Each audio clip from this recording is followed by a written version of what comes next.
I'm chairman of the Public Works Committee. We're meeting on Tuesday, December 4th, 2018. We're in the first floor conference room and it's about 6:20. We're a little late, but finance ran over a little bit tonight, I guess. So we're finally ready, and with that, we'll go on the room. Dan Kubishek, committee member. Joe Eichstedt, city engineer. Zach Roth, mayor. Scott Keller, alderperson. Joe Terry, director of public works. Lee Graff, committee member. Sue Show, city attorney. Jay Kavanaugh, alderman. Jay Blazer, alderman. Jerry Feith, citizen. Susan Feith, Meat Litter Foundation. Christy Eggy, Wood County Health Department and resident. Sarah Slutsky, representing current young professionals, Wood County Health Department and resident. Jim Geniak, representing myself. There you go. We'll see. All right, with that, we'll get to item 1, which is to review the DPW report. Joe? So in your packet is the report. Again, highlighting the work that we've accomplished this last month. We'll have it posted on the city's website shortly, but if you had any questions, I'd be glad to answer them, or we could move on to the next agenda item. Any questions or comments? Okay, we'll go to item 2, and that's review of the East Riverbank Phase 2 proposed plans and cost estimates. Joel? So a kind of summarized copy of the current plans and cost estimate were included in your packets. Kind of a brief overview of where we're at with the project because of some of the discussions with the recently with tuck pointing. We've been researching options related to that. We've also been looking at cost estimates for the tuck pointing, what that might look like for that wall. Very basic numbers that we have at this point, looking to be maybe around $200,000. That's something that if the committee is interested in pursuing further, it might be beneficial to take care of it at this time. You can speak up just a little bit. Sure. Might be beneficial to take a look at doing it at this time. There are some funds remaining from the Phase 1 East Riverbank project that could potentially be utilized. Also looking at settlement near the clock tower. We've requested proposals for geotechnical work to be done there, a couple soil borings just to see what's below the surface. We've done a visual inspection there. There's nothing that's, besides a little bit of settlement, nothing out of the ordinary for normal sidewalk type settlement. There isn't an indication that there's anything more severe than that, but getting numbers back to potentially pursue the soil borings could satisfy those concerns. There's a few other little tweaks that to the current plan set that we're taking a look at as we've had time from when these plan sets were kind of wrapped up earlier this year. We've had some time to go back and review things, also in conjunction with work that we're doing related to the East Grand Avenue project and 2nd Street, and incorporating that design as it relates to the Phase 2 project. I had an opportunity to look at the plans a bit further. There's a few things that that need to be adjusted, looked at a second time, and possibly adjusted before the plans go out to bid. So to elaborate a little bit on the questions that we've heard from council members on the condition of the river wall, staff is still comfortable with proceeding with the project and doing these other maintenance activities later, but as Joe mentioned, there may be some benefits to including it with the project as part of the bid. It's not required to be part of the bid because it is a maintenance activity, or requesting proposals and doing that maintenance work sooner rather than later. But we did go out today, just so that anybody that's interested, I've got about a 3-minute video. If you want to look at it tonight, we can. We just kind of took a little bit of drone footage to demonstrate the condition of the wall. Unfortunately, due to the temperatures, we weren't able to complete the flight without being concerned that we might run a little low on battery, and we were over the river. So if you want, I can run this. It'll take about 3 minutes. It's okay with me, go ahead. Oh, really? Well, I guess maybe we won't, technology. What I can try to do is see if there's some way that we can get it online, or a link or something to you so that you can take a look at it. I guess to summarize, the top part of the wall has vertically.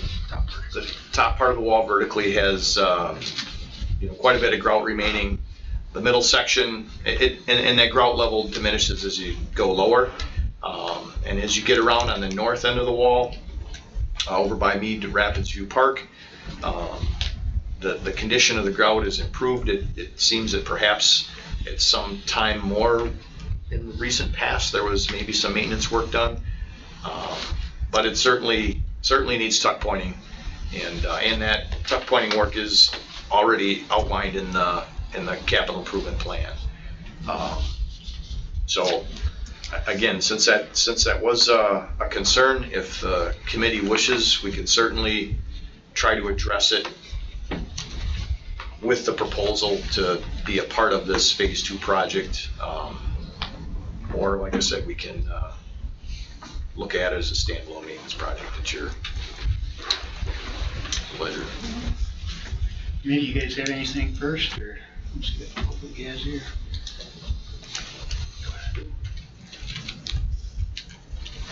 Okay, Shane? I guess I'll start. So has there been anything more done on investigation other than a drone flight on that wall? Because prior to investigating and doing a study for whatever was done to check the wall, there was, 2 holes drilled and a backhoe scooped one hole by the clock tower and another one in the park, which hit if I recall right, it hit a foundation, so it wasn't able to be finished. Has anything been more done to investigate the integrity and the structure of the wall, other than the drone flight? No, not from analysis or review, but that study was that you're referencing is a preliminary structural analysis of the wall. So it's just preliminary. And see, that's my It was preliminary, but short of digging up the entire wall, there'll be some unknowns inherently. I mean, there's only so much that can be known at this time. Certainly, everything from the report that was recommended is being, I think, everything but the tuck pointing up to this point has either been done or will be done with the current plans as set forth in phase 2. And potentially the tuck pointing might get included. Yeah, that's my issue, is you're putting a $400,000 balcony on a 100-year-old wall. That doesn't make sense to me. I'm not in favor of the balcony, but in that report it talked about cleaning weep holes. I'm sure we've never done weep hole maintenance, and unless I'm wrong. And we're just addressing tuck pointing now. There's been minimal maintenance done in that wall for, I'm sure, many years, unless I'm wrong. And now we want to put a $400,000 balcony hanging off that wall. It just doesn't make sense to me. So just my thoughts. Just another comment. In the 2019 budget, there are funds to do the tuck pointing underneath the balcony. Yep. Because that area will be restricted after the balcony will be in place. It's a way to get in there, get that part fixed up prior to the balcony being installed. And the balcony doesn't just because of some of the structural uncertainty with the wall, and it wasn't made for bearing capacity for the balcony. The balcony structure was designed such that it's not resting on the wall. It's got its own supports for it. Sue? Joe, do you have, or does anybody have any historical documentation on the footings, or did anybody go looking for historical information on the wall? Either, well, from Grand Avenue all the way up to Baker Street? Do we have any? No, based on the excavations that we have, the base is about 10 feet thick of the wall itself. But it's resting on bedrock all the way up, or? Right. Based on? Right, we've done a couple excavations, and those were consistent. Just, not to draw this out too long, but what do you expect to find with the boring? It's already been done. There, isn't it? pardon me? Two borings were already done, 2 holes were bored. Yeah, so In the the additional borings by the clock tower, we didn't do any investigative work in Mead Rapids View Park. There are some concerns of settlement and the backfill type material, sinkholes that have developed in the park periodically, potential for organic material to have been put in there, used as backfill. More just validating that, look, we're gonna put the money into new sidewalks and these improvements on top of material that's So you're just gonna try to pick up defective fill, yeah. if there is any. Yeah, I mean, there's just 2 soil borings, but it give us somewhat of an idea of what might be down there. What concerns me about that particular area around the clock tower is that you have a jog in the wall, Mhm. and in flood times, the flood water does put a lot of pressure on the north side of that thing.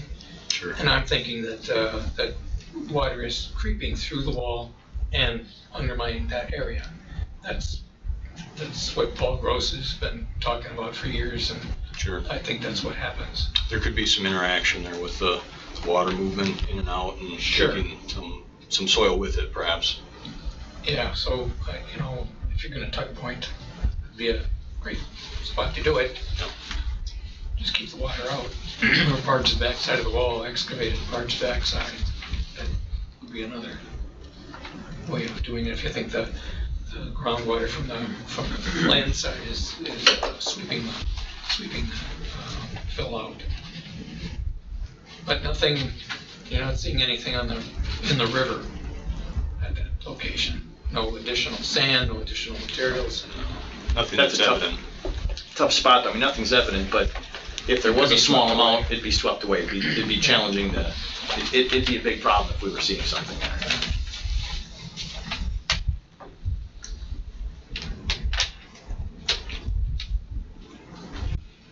Committee, your thoughts?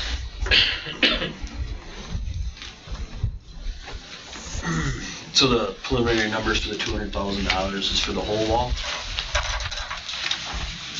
Yeah, it's at this point,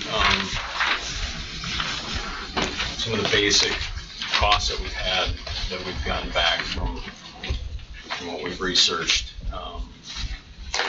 it could be in that ballpark. And that's extending all the way to how far? Be from What's the extent of the 200,000, do you figure? the Grand Avenue Bridge all the way to the northeast end of Mead Rapids Zoo Park.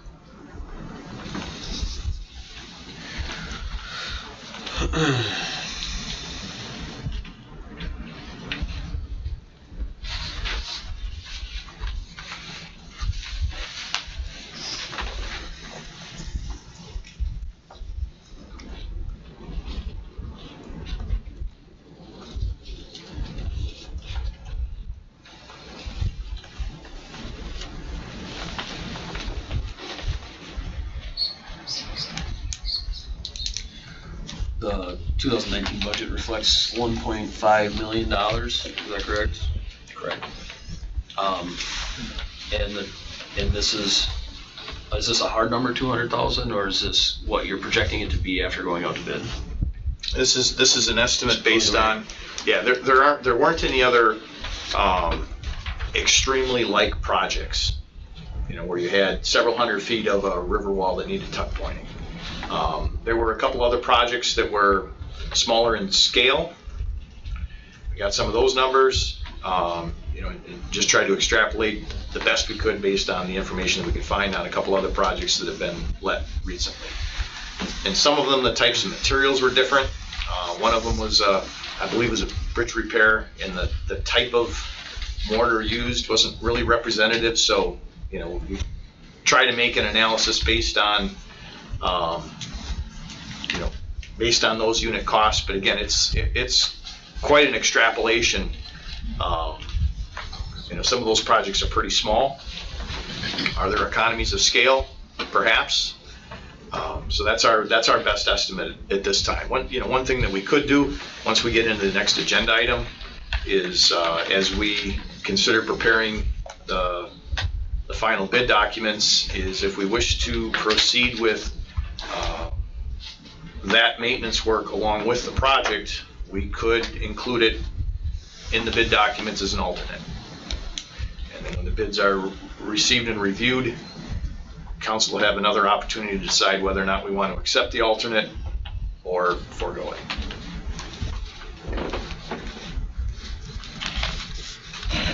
I would rather take out the balcony and have that as a bid alternate and put in the tuck pointing in the actual primary bid.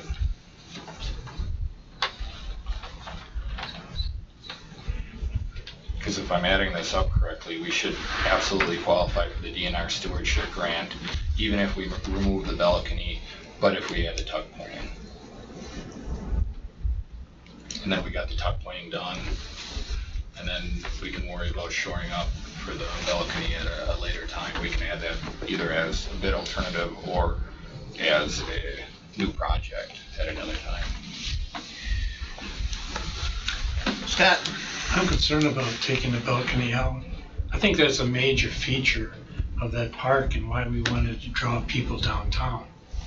And by pulling it out as an alternative, I don't want to see it, because it may not even come to fruition in time. So it's part of the project. I think it should be in there. And worry about, once we get estimates back and so forth, as to what the feature of the wall. But I think, why do we have the balcony there but to draw people for performances downtown for businesses? They want it downtown. I get many calls. My district is on both sides of the river. I've gotten many calls about complimenting the city on phase 1. And now we're going to do phase 2 and leave the balcony out. I don't see it. That's where I'm coming from, to be honest. Hey, I gotta admit that I got calls on phase 1, but it was about the sidewalk being underwater. So.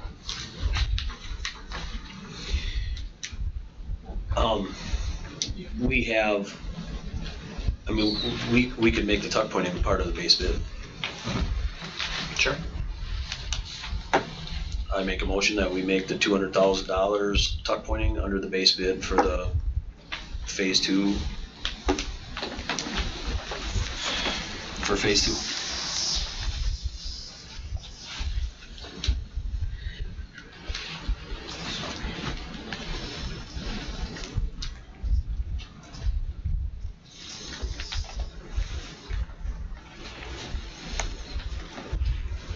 You guys want to read that back before it gets seconded here?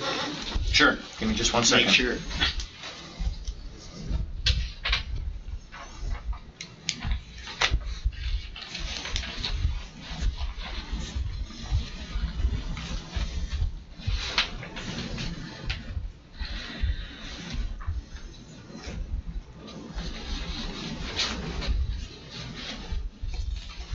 Motion by Graff, no second yet, to include tuck pointing as a part of the base bid of phase 2 of the East River Bank project.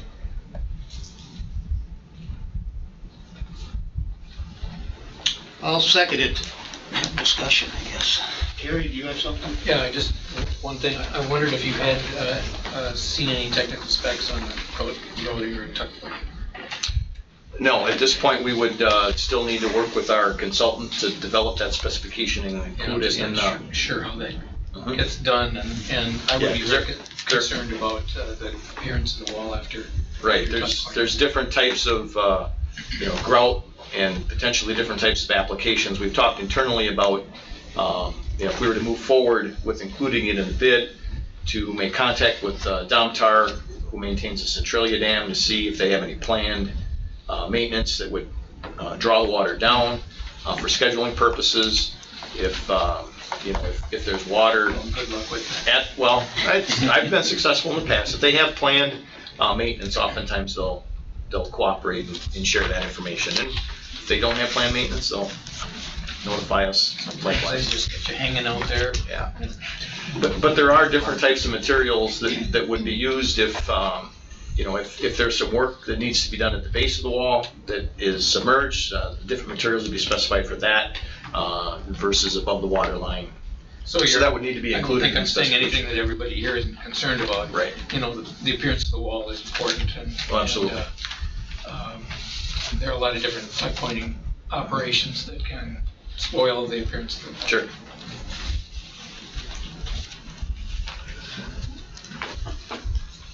Anybody else? I actually would like to make an amendment to the motion. Okay. I want to amend that the tuck pointing be included into the base of the bid, but for the entirety of the wall.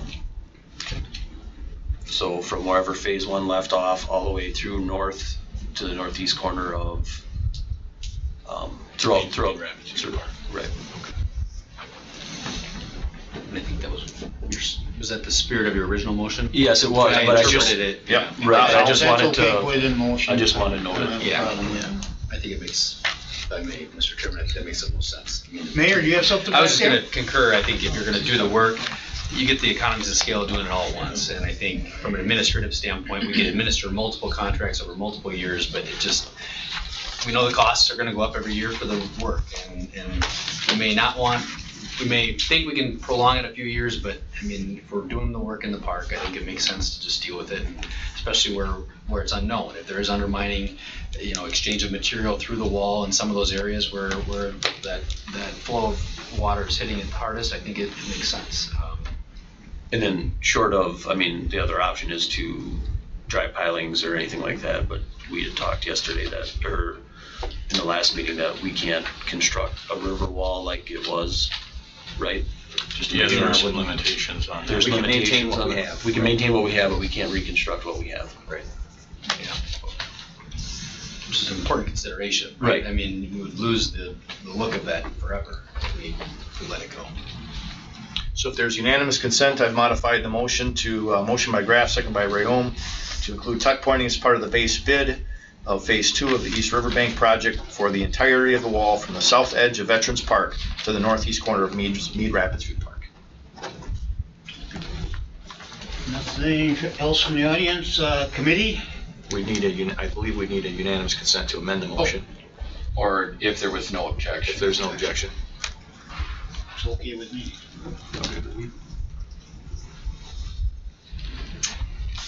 Committee, any further discussion or we can vote?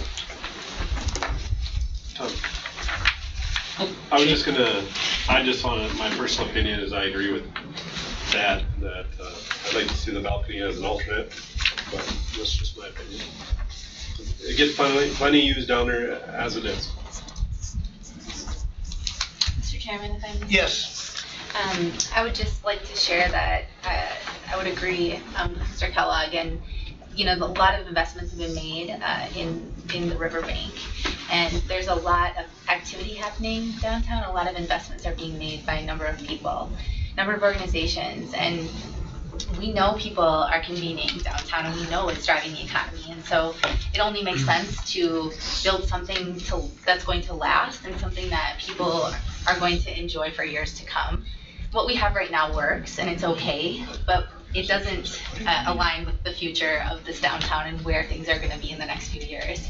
And so what may cost $400,000 right now and may seem like a large price tag, ultimately, the benefit we're gonna get from that over the next 50 years is huge. Both economic, the cohesion, the social cohesion and the connectedness. We have senior, housing development happening downtown. We have the YMCA. We have a ton of amazing things happening that the chamber puts on. Lunch by the River. I mean, the least, as a resident that lives here and actually runs along that river continuously through the winter and the summer, I very much value having that there and knowing that that would be a place where I would take my children. So, thank you. Thank you. Deb? Sue. Thank you, Tom. I guess I agree with the idea that we should have development and that the river is a very important feature in it. But the properties that you're speaking about in various proportions along the bank have separate restrictive covenants on them with regard to what can be done in certain areas, as they were gifted to the city over time. And I think that the one you're talking about is one of those pieces that we should consider. And I guess I'm with FAD in terms of pulling it out as an alternate, just so that it's a segregated piece of activity that we can decide on at some later point. And to further add to that, I guess as being a committee member, one of the things, I don't represent really that many people, if anybody, that lives on the river. Although I do represent a lot of people on fixed incomes. I represent people that have owned houses for the last 30 years and have paid property taxes for the last 30 years, and whose streets haven't been fixed in front of them, whose catch basins are may or may not, depending upon the area, disrepair, who may not benefit from this. And it's great if there are certain special interests, certain businesses that would benefit, and I don't want to deny them. But this is the case where we're bonding this money. And we're going to be strapped for the next 20, 30 years. So these individuals who are on fixed incomes are not going to be able to realize. If we had cash, if we were flush with cash to be able to do this, I would have no problem with it. But with bonding for it, and again, I represent a lot of people, the silent majority, the people that don't come out, the people that don't enjoy the parks, but that do pay their property taxes. And that's one thing that I look at them. I mean, the project is going forth. There's a lot of things going with the project, but do we need to go to the 9 side? And that's why I think that we can at least take out that balcony and have it as a bid alternative. But there's a motion on the floor in a second, so. We can still make a motion. I can amend the motion. I can amend the motion to say that we take out the balcony as a bid, as a separate item, and we can vote on it at council. So I'd make a motion that another amendment to the motion that we take out the balcony to this. I'll withdraw my, I guess if you guys want to do it that way, I'll withdraw my amendment. We'll start over. Okay. Well, the motions belong to the body now, so it's not. I said the motions are out on the floor and they belong to the body, and one person can't just, so, unless you want to just do a unanimous consent that all motions are, I guess everyone needs to agree of what you want to do, because you do have a motion and a second right now on the floor. Do we agree to fail that motion? I would agree to fail that motion, right? That's what we're looking at. And then have a new one. Just make a vote on it. Okay. As written So, down. so this motion is to deal with, Without the amendment, yeah. Without the last part. great, so this motion that's currently on the floor is motion by Graff, second by Rayon, to include tuck pointing as a part of the base bid of Phase 2 of the East Riverbank project for the entirety of the wall from the south edge of Veterans Park to the northeast quarter of Mead Rapids View Park. And if nothing else, committee, let's vote on that. All in favor, respond by aye. Opposed? Nay. Nay.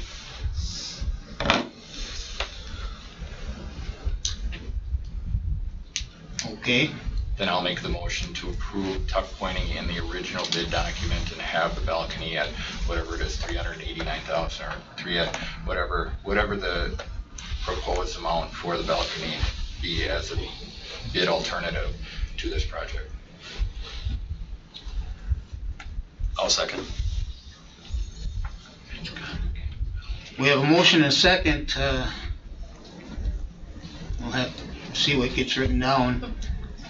I'd just like to say on that last motion that I wanted to get, I guess, I knew what was gonna happen with it, but I was in favor of leaving the, overlook in, so, but.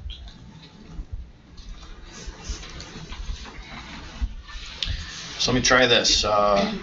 Motion by Kubaschak, second by Graff to include tuck pointing as part of the base bid and to include the balcony as a bid alternate of the Phase 2 East Riverbank project. Let's see. Let me back up. Yeah, the first part's what we had stated before, from the south edge of Veterans Park to the northeast corner of Park, and to include the balcony as a bid alternate. Removing it from the base bid and making a bid alternate, yeah. Right.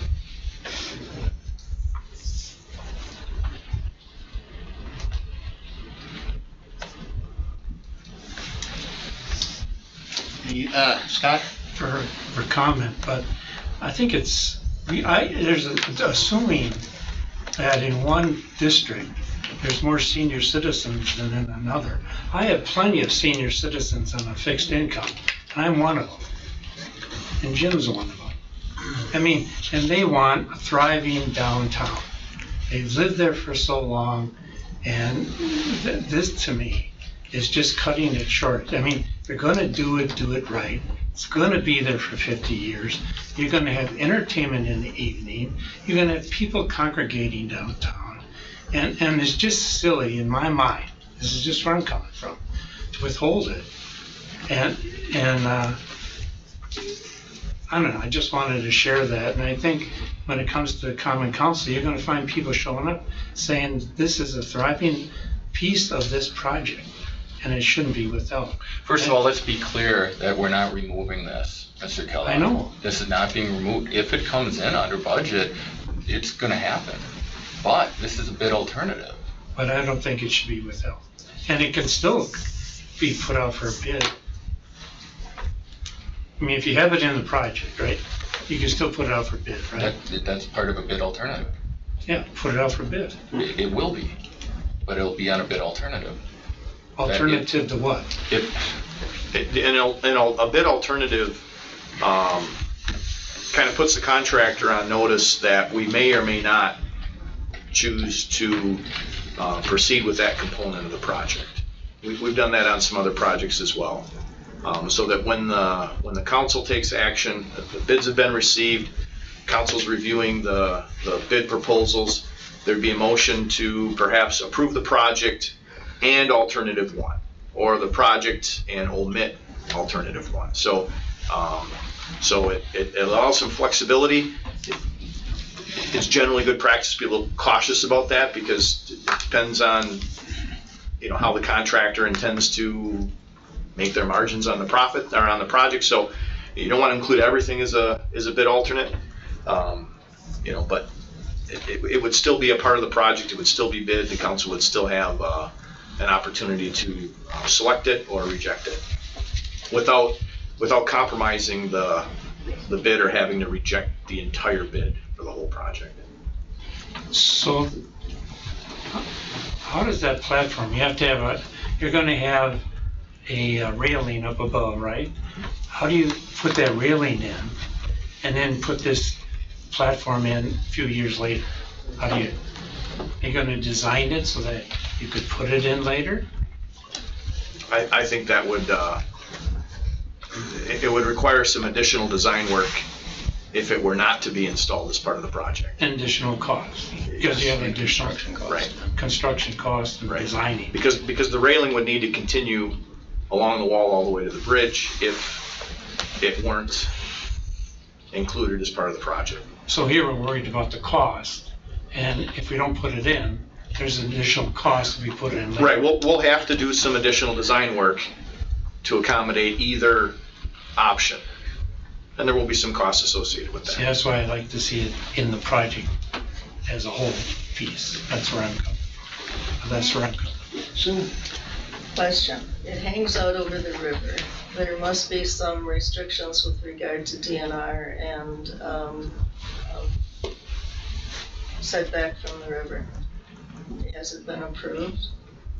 Yeah, there really isn't. You can, as long as it's not an impediment to navigation, you can for fish basically. You can put a pier most of the way across the river with no objection from the DNR. Bet you can. Yeah, we can.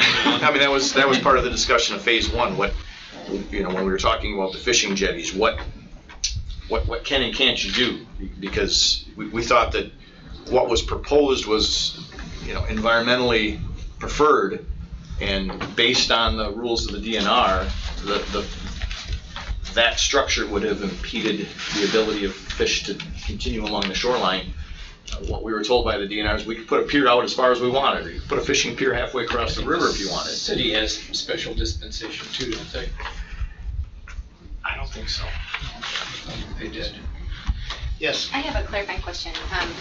Joe, earlier in your discussion, you mentioned there being funding left from phase one that would potentially go toward the town pointing. Can you elaborate on that? And I also have a follow-up question for Mrs. Speed about the gift from the Meadwater Foundation in regards to this property, and just to learn more as a resident who hasn't lived here very long about that and how that, in particular, how that relates to this a little bit more. So both questions can be addressed. Sure. So from the phase one project, there's still some items wrapping up currently with the railing and some punch list items, some landscaping stuff in the spring yet. But based upon the construction costs and as payment to date data has come in and what quantities are remaining, there appears to be approximately about $200,000 remaining from what was budgeted for that project, including already taking into account the cost of furnishings that have yet to be purchased. Thank you for responding to my question. And because I work for the county, what typically happens when you have remaining funds left over? I know what happens on our end and how that, but can you then reallocate those funds for something else, or does that go back into your budget? It depends on the type of bonding for the project. If it's a public works construction type bond, it can be used for other public works construction type projects. If it's if it's just a note, it can go anywhere. So in this case, yes, they could be applied to future expenditures that comply with the original bond statement. You know, what was the intent of the use of the funds, and it was for riverfront improvements, and therefore, in this case, the council could decide to utilize those funds to cover the cost of tuck pointing, correct? Or anything else it deems. Sure. Thank you. Jim, so with what I'm hearing, this 200,000 is more than half of the cost of the balcony. So there's no real concern, well, there's concern, but half the funding is already taken place. If you set the budget, correct me if I'm wrong, once you set the budget for the balcony or the wall, if the bids come in higher than what was budgeted for, it comes back to council to review it as if they want to go on or if they want to stop at a certain point. So you have built-in safeguards right there. The balcony, that's part, after all the hundreds of thousands of dollars that have been spent, that balcony needs to be put in to finish it up, to be a focal point for downtown. Bring the people downtown. That's just my 2 cents.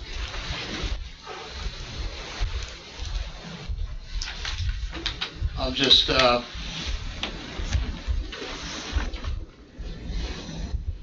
as an alternative, I guess, if, you know, funds, if it comes in under, we do it. The fear that I have on doing something like this is that if you have, once you take it off the project, and if that does go over, that won't get put in. And it won't get put in next year. I mean, it'll be, or the year after. And that, I guess that's my fear. If we want to have it there, I would support that we roll the whole way, and we do have that 200,000, and I guess see what the bid would come back for all of it, where we are and what our budget is. Well, that's what a bid alternative is for, though. You know, it puts the contractor on notice that this may or may not happen. If we do have rollover funds, that's wonderful, because that's what rollover funds are specifically for, to potentially fund bid alternatives that are above and beyond what we designed for that. So, no, if we have rollover funds, carryover funds, and the council so chooses to, I guess, earmark them for the bid alternative on it, that's wonderful, then the balcony is going to happen. But right now, what would happen if, because I don't know, our budgeted amount is 1.538. What would happen if the lowest bid comes back at 1.7? We got to cut some stuff, you know, so what are we going to cut? At least we would know if we have a base budget, a base bid on that, we know that we can easily accomplish that, and then not worry about the bid alternative on there. And that's what the design for a bid alternative is. We're not removing it, but we're protecting ourselves, because either if the lowest bid comes in at 1.7, now either we got to cut, or we got to find the difference between 1.7 and 1.538, and now are we doing a budget amendment where we're bonding more money, we're borrowing more money from the bank, we're cutting from streets and sidewalks and everything else. It's a very proper way of doing a bid through a bid amendment project. And I just, if we've got 200,000, and it's a projection, but that's great, then we're only 200,000 away from the bid alternative, and if the bids come in $200,000 less for the base bid, then we've got the 400,000, and we'd be doing the balcony.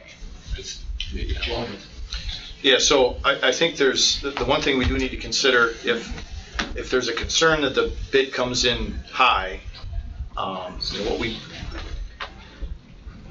if we're to make the balcony an alternate, we will have to change the scope of some design and construction documents. On phase one, when those bids came in higher than what was budgeted, we went back, and the contractor was interested in doing a change order to work with the city to reduce the scope. At that time, we did have some additional design costs. But in this case, if we do an alternative, we are guaranteed to have additional design costs. It's just something to consider. You know, you could have a situation too where the contractor's not interested in negotiating a change order to remove something the size of the balcony from the project as well. There'd be a risk then that you wouldn't have a successful. Mayor, you? I just have a concern that I have confidence in our staff and their ability to get estimates. I have a strong concern that the tuck point of this project could balloon in cost. And therefore, we're going to be faced with a decision of whether or not to parse that out. And by including that in the base bid, without any real confidence in a like project, we're really putting ourselves out there in a big way. And so I would prefer we put the tuck pointing as an alternate. If we find the cost is acceptable, we certainly award it. If we've got a funding source and the cost comes in at high on the alternate, we can still do it and find the funds to do it at that point. At the same time, we could let that separately after the costs come in and do a portion of it per se, and then break it off into future years. I'm not going to weigh in on the debate of the balcony. You know where my position is. I've spent years getting public input on this project. You guys spent 45 minutes talking about getting public input on an annual budget. I spent 4 years getting public input from residents in this community. So I'll just leave my comments reserved to the tuck pointing. Leave it there. Yeah. Lee, Go ahead. No, go ahead. Finish up. You done, Mayor? Yeah. Sue? 1/3 of the project approximately is coming from a stewardship grant. And I would assume, although I don't know this for sure, that the stewardship money can only be spent on certain elements of the project. I don't know what those are. I don't know if you can explain it in 25 words or less or not, but it would be interesting to know which things need to come out of taxpayer funds versus what will be covered by the grant. So the grant eligible items, I believe, are just about everything that's identified in the project to date, except for the tuck pointing. I don't believe the tuck pointing would be an eligible cost. So the balcony is part of the, Yep. is eligible under stewardship. Correct. Jerry? This conversation seems to be turning around bid strategy. And who gets to decide what, when, and what kind of information they have. And I'm sure there are plenty of people around here who have a lot of experience with getting bids and maybe not so many who have a lot of experience doing bids. But is there any problem with just having breakouts within the bid? Not alternates, but breakouts. And so that you identify those breakouts, tuck pointing and the balcony being the two that we're speaking of. But then, if you do that after a low bidder has been identified, then there's very little incentive for that low bidder to do anything for you. If you do it before the bids are, the low bidder is selected, then there's every incentive to do all kinds of different things. The bidder may have it wrong. The bidder may put a high number on the tuck pointing and a low number on the balcony, or vice versa, or whatever. But at least at that point, if you've got 5 bidders, you can start selecting through those bids to get a strategy that fits your needs, not necessarily the contractor's needs. I would just break it out. And typically it is done that way. It's done by a line item in the way the contractors. The problem is, and that was one thing that Joe alluded to, is that if we don't have it in actual separate bid amendments or separate bid packages, if we have one lump sum, even though we have a line item like that, if we start selecting, say, we don't want to do this and we don't want to do that, the contractor don't know what they bid high and what they bid on low compared to other contractors, because it's a sealed bid process. Yep. And then that's what Joe kind of alluded, that if they may not be willing to, even if we want to take one part out, they might say, no, we're done. We're not even gonna, if you're not gonna do it as a whole project, or at least what you're offering as a base bid, then we're out. So then the municipality would either have to go to the next bid, and so you bid the whole project out. But it is based on a unit quantity bid, and that's why there are some particular projects that go above a bid amount, because you could say, like, as a taxpayer, you say, well, you know, a contractor bid a certain amount, we'll use $1 million as an example, and it was found, not to the fault of the contractor, that they had to add more concrete or they had to add more fill, and they get compensated by a unit quantity, not by the whole overall one. So then you have to signal ahead of time that it's an alternate. Correct. But if we could, now there are processes, and I don't want to speak for the staff, but there are processes where we could have 5 different items, all as bid alternatives of this, but you're going to get the best bid with a whole project. That's why we're kind of it sounds like we're talking about bid strategies, because it really is. You know, if you had a humongous bid, if we went in a monster project, like for example, Foxconn down in Milwaukee, or whatever it is, there's multiple contractors bidding on that. They're working together because it's such a big project, and you get a better value that way. But as far as what we're talking about, having one bid alternative with this being the balcony, it does seem like a strategy, but once we get lower and lower segregated projects within the scope of this whole project, then yeah, we start losing that. It's kind of like the law of diminishing returns a little bit with that. Does that make sense? In a way, it doesn't correspond with my experience of bidding. Yeah, and local government is unique that way when we have to collect, because it's required, anything over whatever the state statute requirement is, we have to publicly bid, and sometimes we get favorable bids and sometimes we don't get very favorable bids at all. And sometimes, depending upon the bid that happens, we might not even do a project because it's nowhere near what we budgeted for, so. I just want to make sure I'm understanding you correctly, because this is not a role that I work in. And so in hearing your explanation, it actually is less beneficial for the city to have the balcony be a separate project then? To an extent. Okay. But because ultimately someone may say, some contractor may say, I'm not going to do it because it's so minimal, it's not worth their time, essentially. Correct. Okay, that's helpful, thank you. But then that would be $400,000 that we're not spending on the project. Correct, thank you. And then I have one more question for you as well then. You mentioned about the process about pulling it out now or down the road once the bids come in, once the projections come in, that the council has the ability to at that time make decisions whether it comes in under budget or over budget, correct? Meaning like we decided that we've heard back, we need to make changes as the council now, and so at that point the same discussions can be had, correct? To an extent, if it went over budget, that's where the hard thing is. And again, I don't want to put words in anybody's in staff's mouth, but if it's over budget and now we're picking stuff to remove it, because hypothetically, if it was over, we would need to do a budget amendment, and a budget amendment takes 2/3 vote to approve the reallocation of more funds for a particular project.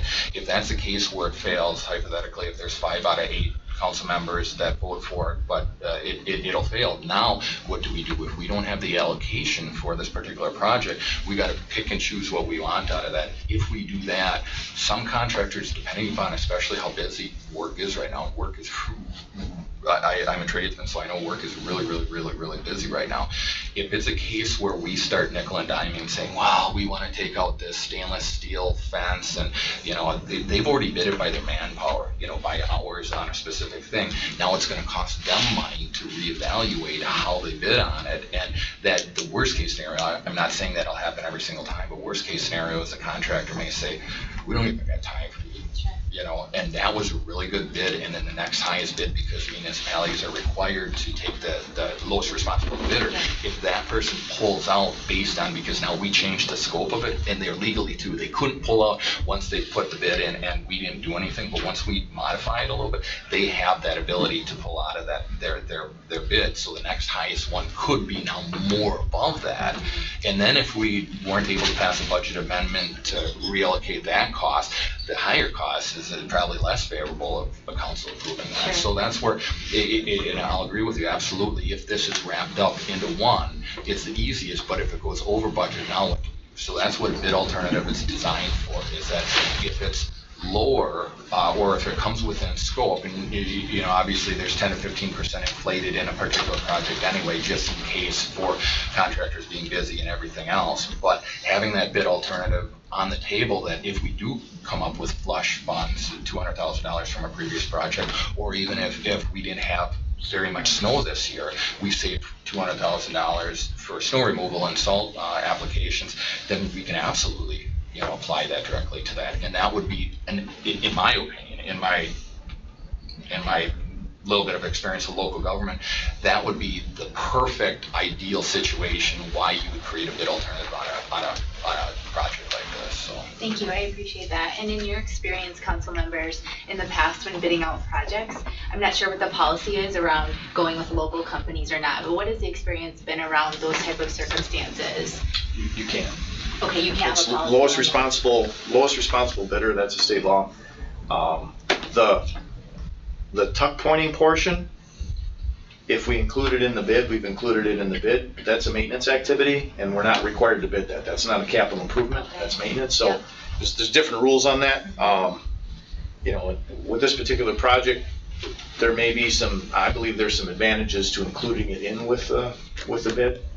try to get, you know, the best pricing available, even though we're not necessarily required to bid that portion of the project.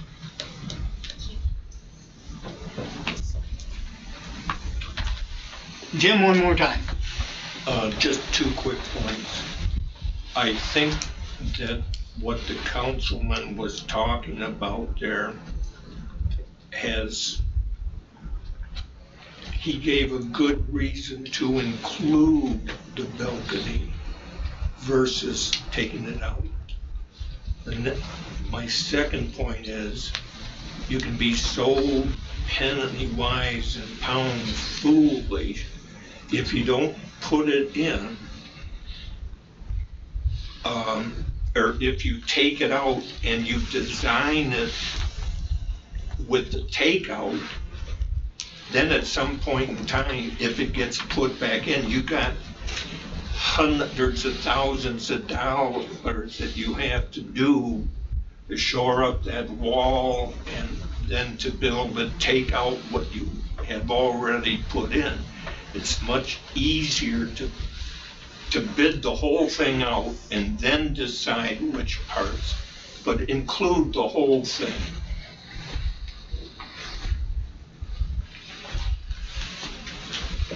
That's personally what I'd like to do myself, but Joe, read it one more time and then the committee's gonna... So we've got a motion by Kusiak, second by Graff, to include tuck pointing as part of the base bid, phase 2 of the East Riverbank project from the entire wall from the south edge of Veterans Park to the northeast corner of Mead Rapids View Park, and to remove the balcony from the base bid and include it as a bid alternate. Okay, committee, we'll vote. I'm gonna vote against it, because I'd rather have it all together as one. We'll see what happens. All in favor of the motion, respond by aye. Aye. Opposed? Aye.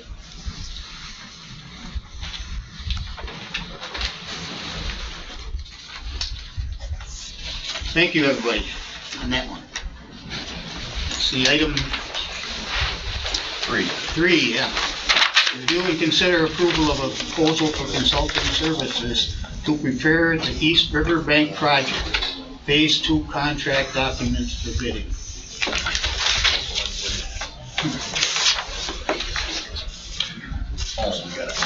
So in preparations for finalizing the phase 2 plan set and getting the project out for bid in a timely fashion, we reached out to MSA who worked on the plans, of course, to give us a proposal on what it would take to package everything up and perform the bid letting for the city, and then also to make some final adjustments to the plans, some of which we've already discussed, but I can walk through the specific information if you'd like.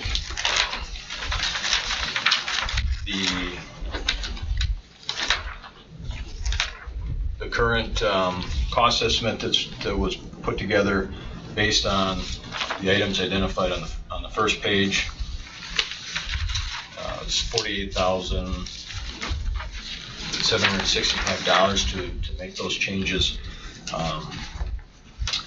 The only thing that would be a modification potentially would be some of the discussion and the recent motion that was made and how that might impact the scope of their work and the costs associated with it.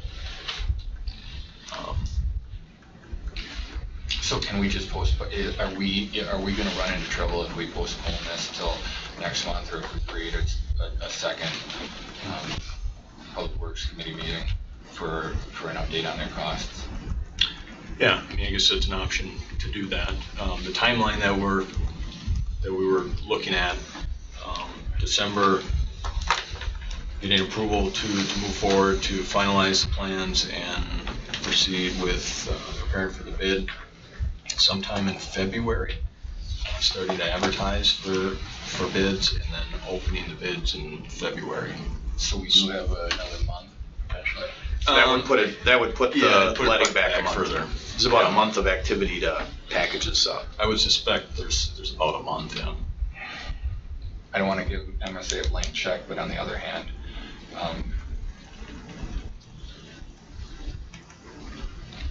so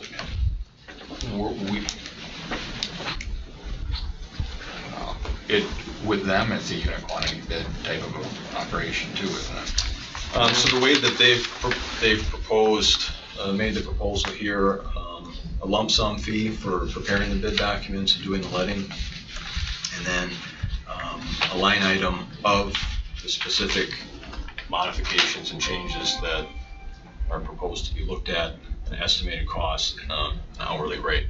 So on any individual item, you know, it could get decided, well, we're not going to pursue that any further. You know, no money was accrued or expensed on it.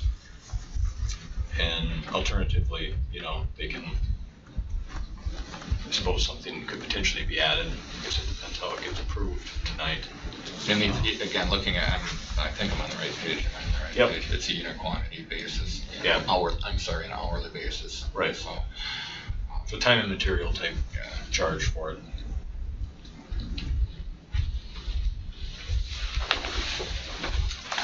So I don't have a problem making a motion. Do I make the motion for MSA for the scope of services with this? Is that what?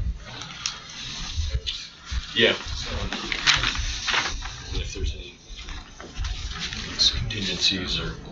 Do we have to include anything from what we did on item 2 as far as clarifying or not?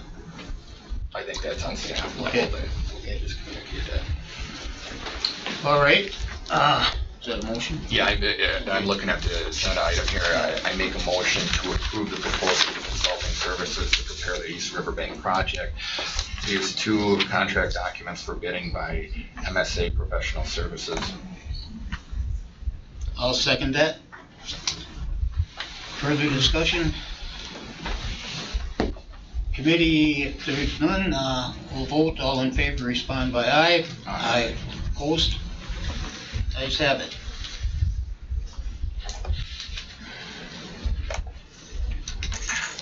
Item 4, review the scope of, for a 1 Mile Creek flood study.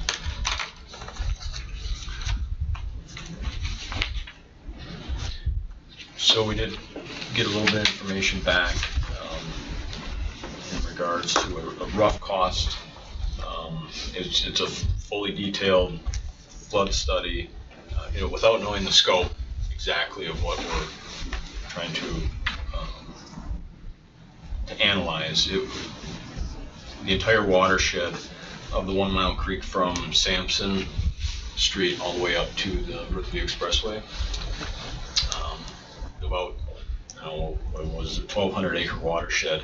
And so the consultant that we asked, just a ballpark unit cost, they compared it to other studies similarly where they were looking at individual intersections, key points where they need to do a detailed analysis throughout the entire watershed at multiple locations. They came up with cost upwards of $120,000 to do a study like that. That would include the flooding issues, at certain areas, and low flow issues at other areas, and we're going to come up with rhyme or reason as to why that is and how to fix it.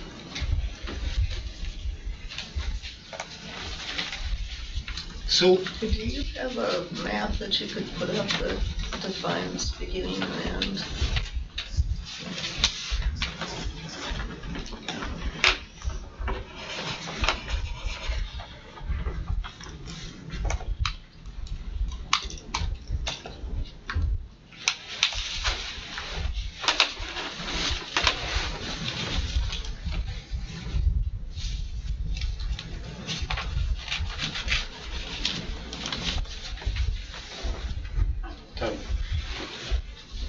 oh, Shane, Joe, boy, I grew up playing in that creek my entire life. Which way does it flow? Does it go from Sampson? Northeast to southwest. Okay. Obviously, you remember respectful way. No, I don't remember which way it flowed. Might just take a minute.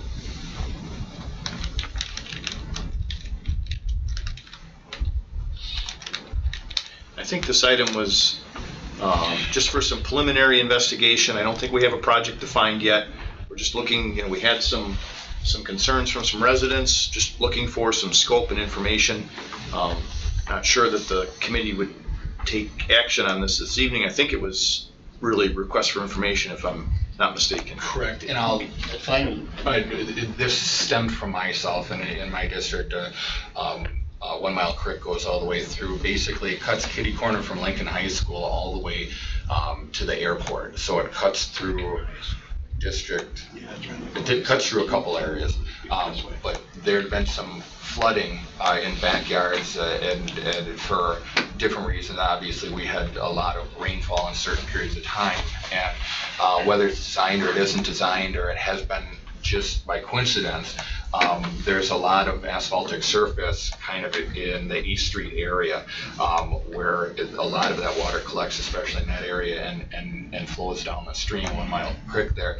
And there's been a couple, I fielded a couple phone calls in terms of that, how a backyard in a particular neighborhood was flooded and it started to deteriorate around, and that was where this stemmed from, was getting a number of feasibility study in terms of what could we do to look at possible scenarios, whether, and especially if the possibility is that if this project or projects or feasibility study, the monies come out of actual stormwater fees, because it's, whether it's designed or it isn't designed that way, this creek has seen stormwater activities that are running through it. And I know that there was also another alderperson that kind of expressed interest in it as well.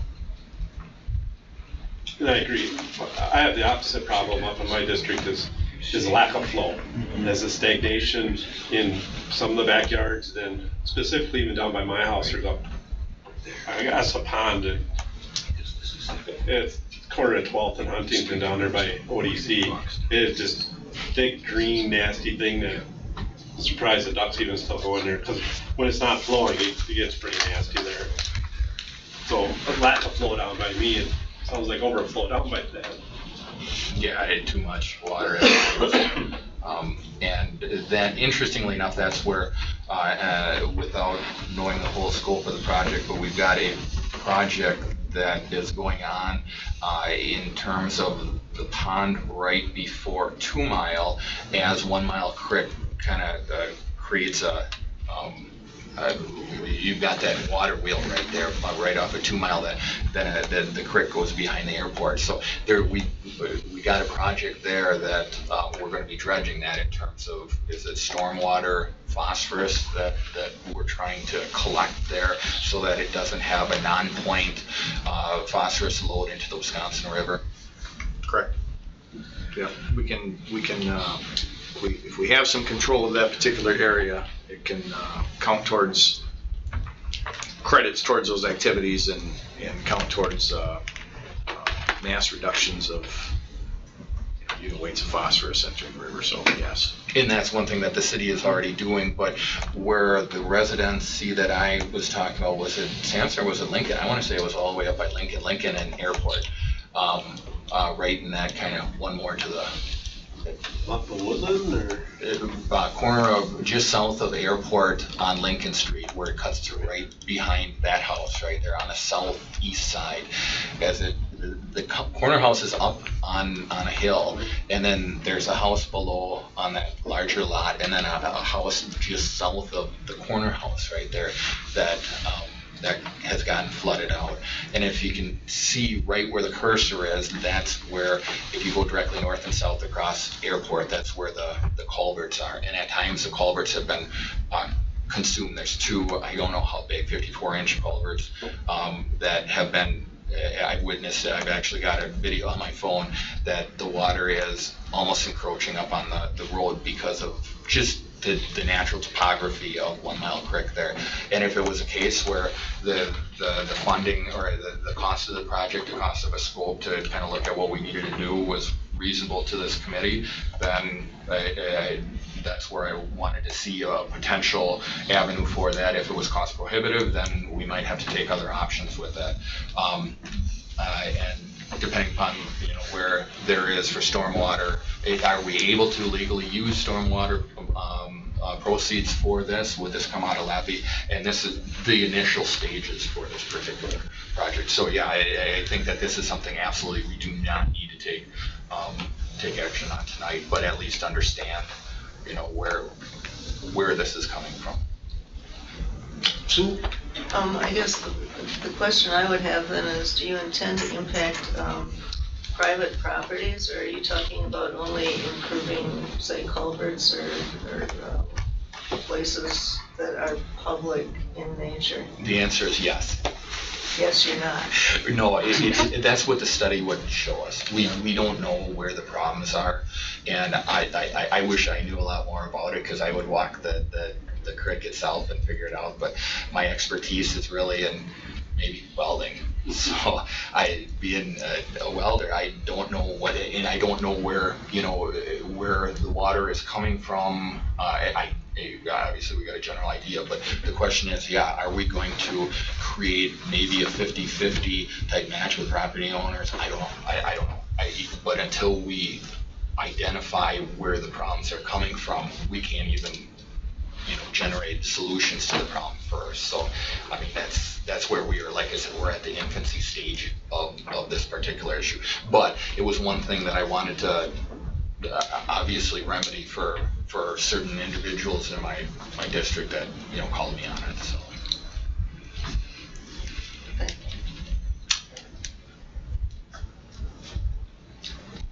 Well, can we just leave that there and? Motion postponed to next Okay. meeting. Yeah. Postpone. Item 5, review with the referral to discuss the slope mowing along East Riverview Expressway. My name's with it. I turned it in that night. I forgot about it. Jim called me and said, well, that's how I forgot how that got there. Jim, that was from you. Do you want to say something first, or I guess, well, Joe, do you guys want to say something and hear what he said? Sure. So, Mr. Geniak's not the only person to have questioned why is the city doing things differently in that area. In 2016 and in 2017, we had a number of areas in our parks and public spaces where our frequency of mowing was such that it didn't look good. We had a lot of clumping grass. We weren't able to get through everything that we were currently mowing in a reasonable amount of time. And so we took a look at some of the areas that are more non-public use areas, and to see what we could do to try to improve our quality in some of those public spaces and maybe not mow some others.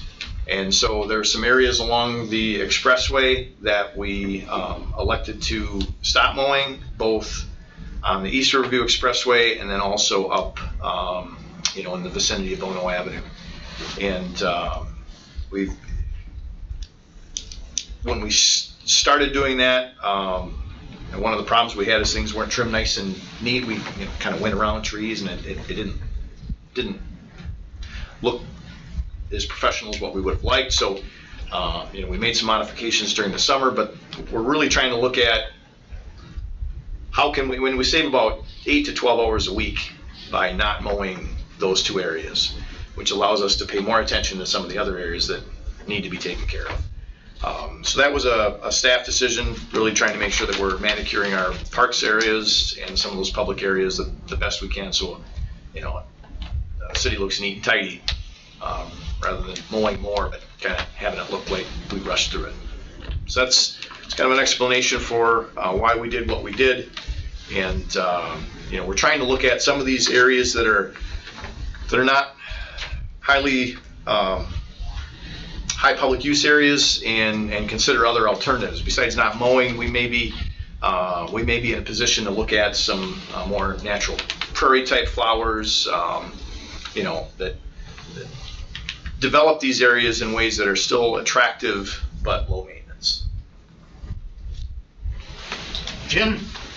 Yes, sir. That's a rough, faint drawing of the area that I'm talking about. there's trees and bushes up here in the southwest corner of the hill. In case you don't know where this is, it's between First Street going east towards Lincoln, and between the East Riverview Expressway and Dale Street. There's quite a hill there. Very classy, very nice green space. Up here by the trees is a small plot of prairie grass and some wildflowers. All the rest of this is not being mowed. It winds down in, or it's kind of like a tear shape. From the experiments that I did, along with some other people, from from this end here to the point is 1,362 feet. So with going to, while there was frost on the ground, mow some grass, it takes 29 minutes to mow this type of an area, because this is just one pass. There's about 8 passes, maybe 10 passes here to the halfway point, but it keeps going to graduate down. This is a high profile area of the city, and it looks like heck. And I think that most of you have heard the same thing. It just looks like heck. It looks like you don't care. And 29 to 30 minutes each time to mow that is, even if you just did it twice a month, that's just 90 minutes a month. But I understand what you're saying about the windrows. If the grass gets tall, it needs to be mowed more often so that it looks good that you don't have that. But with the droughts and stuff that we've been going through, I don't see it being mowed four times a month. I could be wrong. I've been wrong once or twice in my life. Yeah, so we are continuing to mow the far, Joe, if you can slide a little further west. You know, we continue to mow the area in the vicinity of First by Daly. That area is flatter. The other issue we have with some of the banks, the high banks that we have, is the modern mowing equipment has safety features that won't allow you to mow a side slope.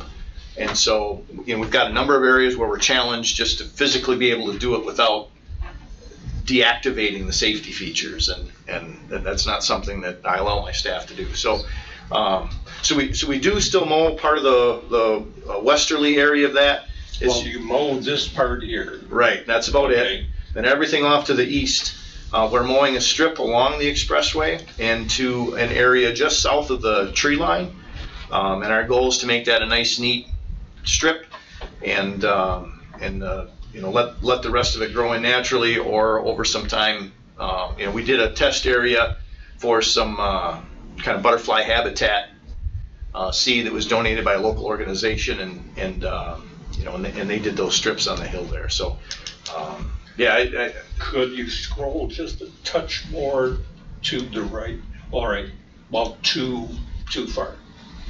I think this is where you're referring to as the prairie grass or the butterfly thing. It's right there.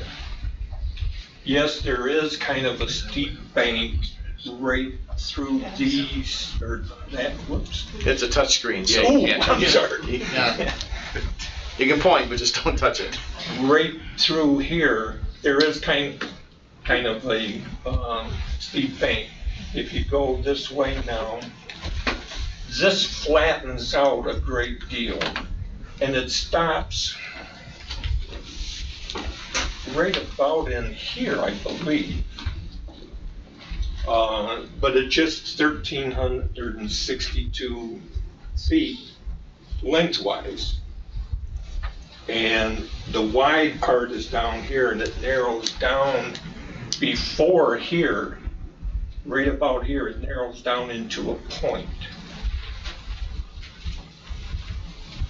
Is that a fair representation? Yeah, and but what we've done this was the first year that we've done this, we've calculated between this area and the other area, we're saving between 8 and 12 hours a week. And we're able to get through our rotation of mowing our public spaces and parks. And, you know, this spring it was wet, the summer was dry, but we didn't have any location this year where we had a lot of windrows and problems. And, you know, we can certainly, if there's a desire to make this area look different, I think we can certainly do that. But I am limited to what our staff can physically mow in a week with the staff and equipment that we have. And we really have to take a look at other areas, and it is, I guess my general the way I operate is I'd rather do what we do very well than do a lot of stuff haphazard, and sometimes there's some give and take, and you know. It just so happens that with the way it's being done, not anything against anyone, it looks haphazard. And if you're referring to the 10 hours of time that you've saved, that's per week, right? Per week, yeah. It only takes about 29 to 30 minutes with the big gang mowers to mow that. Yeah, I don't think so. All right, I'll say an hour a week. Just for clarification, because this is all new to me, and I agree with you that there's been times in my memory that the boulevard along the south side, or the south boulevard along the Riverview Expressway has looked not great. And that is a very heavily traveled area for people both in the city and people that commute from other areas. So it is a very visible area. But Jim, are you talking about just the mowing? Are you talking about where the prairie grass stuff is? The prairie grass can stay there. It's obscured from the expressway. It's basically obscured from Dale Street. Prairie grass, if you really want to see it, go to DNR off of Griffith and see that monstrosity out at the DNR office there. All I'm talking about is just mowing the grass. The hillside is what you're right. Okay. That hill or hillside, and I don't want people to get hurt, but you know, we're trying to make the city look beautiful, and I think you're in the same boat. And I know that you're trying to find areas that you can conserve. Right. But maybe this is not one of those areas. And just for clarification, Jim, and everybody else, I think that I heard, because I remember back in the day, as a summer help kid, I actually ran one of those mowers when I turned 18 years old. I don't remember when I worked in the Parks Department for 1.5 weeks or whatever it was. You could almost ride on a 60-degree slope, and that mower won't kick off. But nowadays, you get above a 15-degree slope, and it kicks off. So that's where we're kind of at the problem with it. And that's the question, can you go up and down with it? I think that it still sets off the same thing, because it's a level, it's a mercury level, or maybe alcohol level or whatever, because we don't use mercury anymore. but it's a round level, so it shuts the machine down. Kind of like setting steel back in the day, the cranes would get up on their tiptoes on the front. Now you get cranes from Manitowoc to a 200-ton crane, and sometimes depending on the situation, you can't even lift. Get a bigger crane. Anything. Yeah, get a bigger crane, exactly. Do we get a bigger mower? Can we get I don't know, but it's that safety shutoff, and I'm sure that would be one thing that if we could, we could. I mean, what would be your suggestion, I guess, Jim? Mow. We have a beautification council, right? Right. If we identify, Demet's Park's gonna cause a lot of the same issues. I don't know if you've went through there and actually seen the grade on that, and we'd be better filling it with rocks or putting a pool in it and putting fish in it. But the point is like, we're gonna have some issues there. But if we identify it, if you and your staff would identify it, send it to the beautification council, maybe they could come up with some shrubbery or something that would cover it, make it look good, we could save mowing time, but yet still. The beautification committee, that's the mayor's committee. I don't think it has the authority to, they can make recommendations, but they have no authority.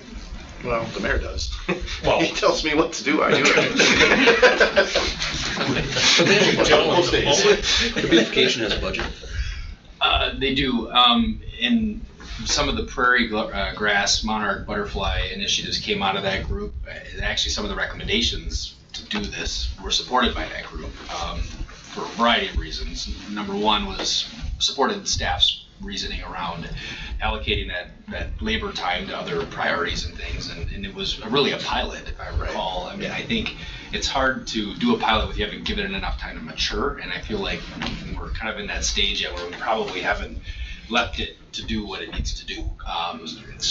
And I'm not a professional in any of this, so I'm not going to pretend that I've done any research on it or anything, but other than all the community members that have done it, and I know Sarah and others that study the monarch butterfly work and all the prairie type plantings that were piloted there too. I mean, there's a couple of things at play, I guess is my point. Yeah. So I'm happy to add. So I also sit on the Mayor's Beautification Council, and the Clean Green Action Team, in coordination with beautification, planted the monarch area and the perennials, and I think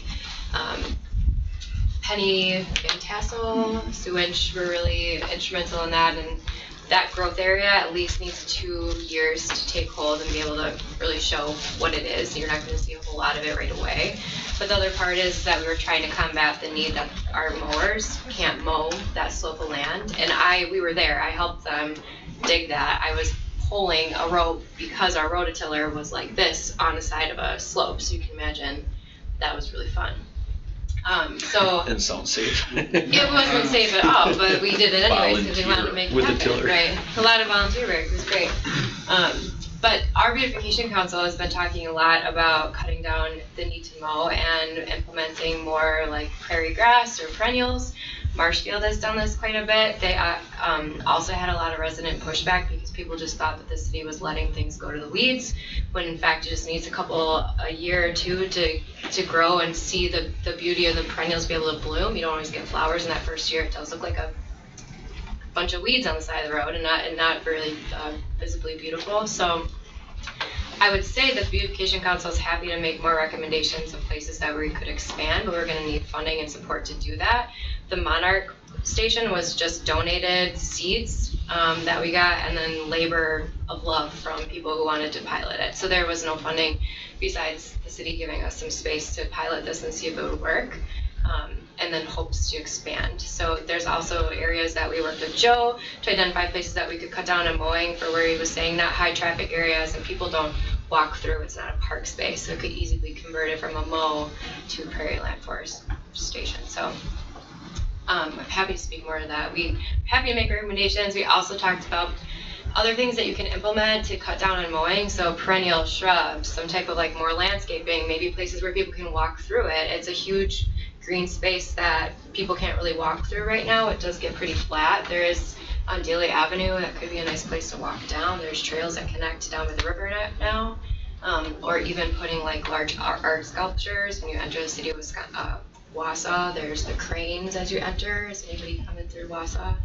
The cranes in the median space. So even being able to put like some art sculptures that would create some concrete or bench sitting that would cut down on mowing as well. So we've kind of tossed around those ideas, but it all comes back down to funding and availability to do that. So, I was trying to restrain myself, but I can't. I drive that road a lot. And there's a fair amount of garlic mustard interspersed with that, which is a noxious weed, and we've spent an incredible number of hours trying to pull it and get rid of it. I know that when you do a prairie area like that, it's not maintenance free. You need, instead of mowing, what you do is, as a volunteer, is you go through and you have to pull all of those things individually and by hand. It's a labor of love, or, you know, an obsession. Yeah, it's garlic mustard is really not something that you want to propagate. Well, it's not something that you could like go very far either, or you won't be able to stop it at all. Goes crazy. She raises a really good point as well. And in beautification, we talk a lot about natural plantings, and with that comes the maintenance and upkeep. We even talk about like our green median projects, and that has upkeep as well versus just being able to mow over something. So it's figuring out, do you want to invest in something that encourages monarch habitat, perennial wildflowers without having to mow, or do you want to just invest in mowing it down? Is kind of what it comes to. And are there people who are willing to volunteer their time, or will the city put some people for maintenance towards those things too? So instead of being like having mowers, might have to train the people like weed whackers, we know how that goes, or like pulling weeds, they pull the flowers, that happens too, so. Lots of kind of things to consider. Gene?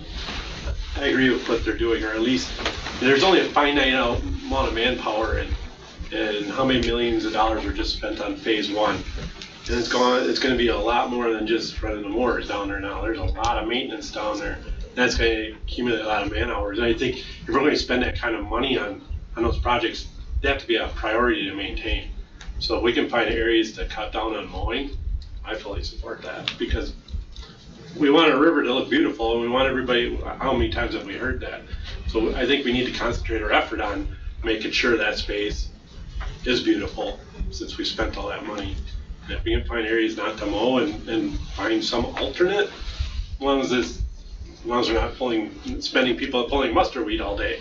Yeah. But there's only a finite amount of man hours available without hiring additional staff. And we're probably not going to be in favor of hiring additional staffing. So we have to figure out how to maintain what we have. And we're not decreasing what we're adding to maintenance, we're increasing. And it's got to come from somewhere. Just what we've done. Wheat. Oh. It's beautiful. I mean, and it fills in until you get. We can sell it. Maybe you can contract it out, those things. Let's do in the airport, farm that. Jim, one time. Can you? I just use I got it. Either way works. So right here is the present prairie grass area. Correct, yep, from that tree. And you had a heck of a time with the road until. Yeah, I think we've got some pictures to prove right. that. And I think you want to keep the monarch butterflies up high because of the traffic and the wind currents down here. You don't want to have it go on down. I have a monarch or butterfly plot at my house, and it attracts them really good. I like what that you said about maybe put some shrubs or plant things that in groups, maybe even spend a little money and terrace it. But that would be an awful expense. Just plain mowing it 1,362 feet. That's all. Here is Denmett's Park. This isn't actually seen from the river. It used to be mowed, and now all of a sudden in the last 8 months, it just got stopped. And correct me if I'm wrong, but that's because of new equipment, correct? That have the safety feature. Right. Right. Yeah, we've had some problems over by the courthouse too in that, Audio 7 area, that park.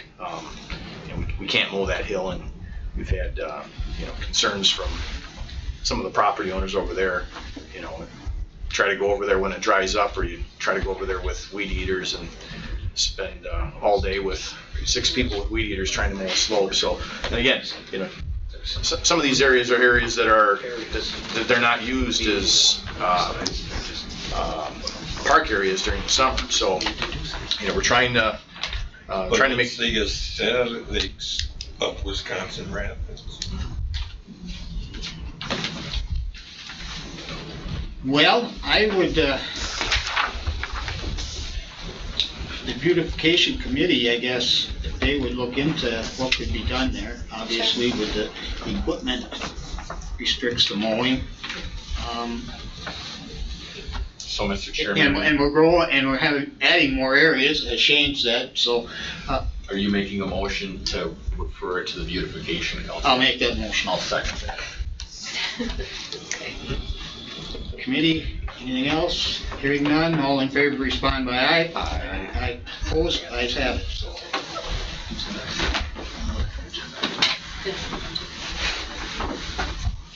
Item 6.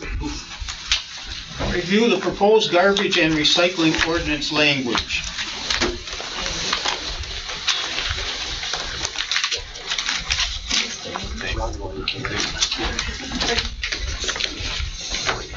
Do you have a?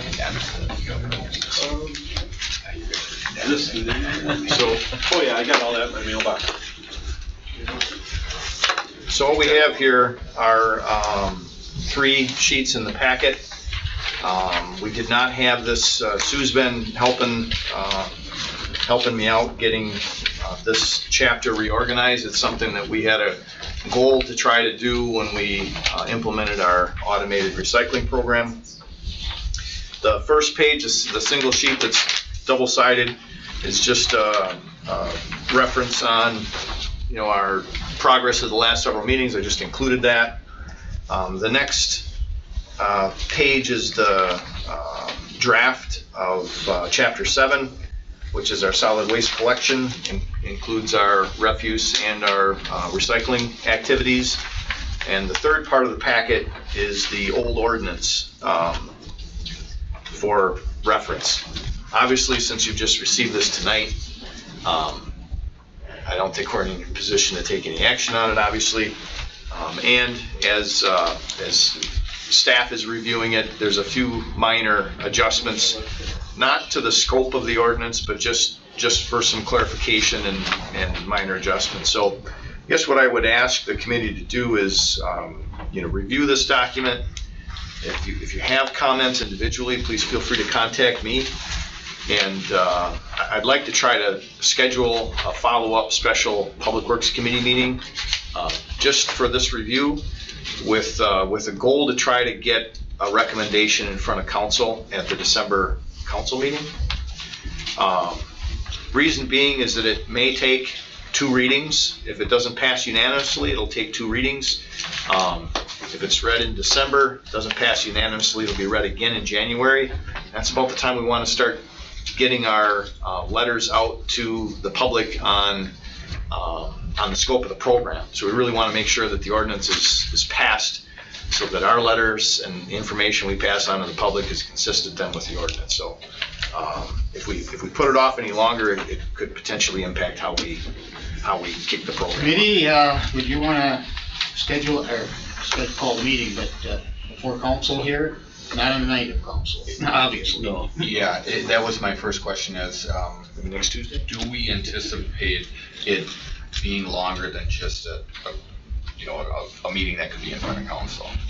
It should be on a completely standalone night so that we can hammer it out so we can. That's what I think, because if you have questions, you haven't had a chance to look at this yet. You may have some questions. We may have some questions about scope, anything that we've talked about previously that maybe isn't meeting your expectations or I just want to make sure that we're on the same page and that this language is consistent with, you know, the direction that the committee's taken over the last several months, right? So I do think that it'd be beneficial to have a meeting and exclusively talk about this item. It's obviously a big service for the community, and you know, I think people are excited about it, but it is a major change, and I want to make sure that when we kick it off, it's that we're doing it right.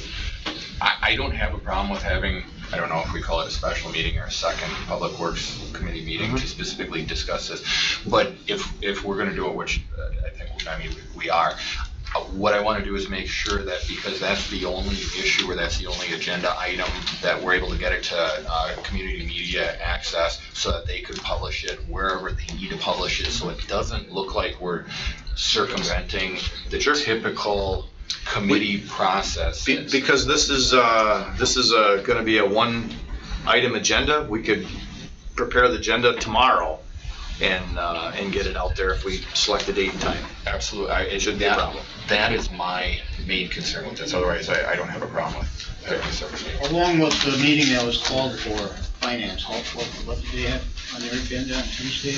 Oh, that's right. A liquor license and It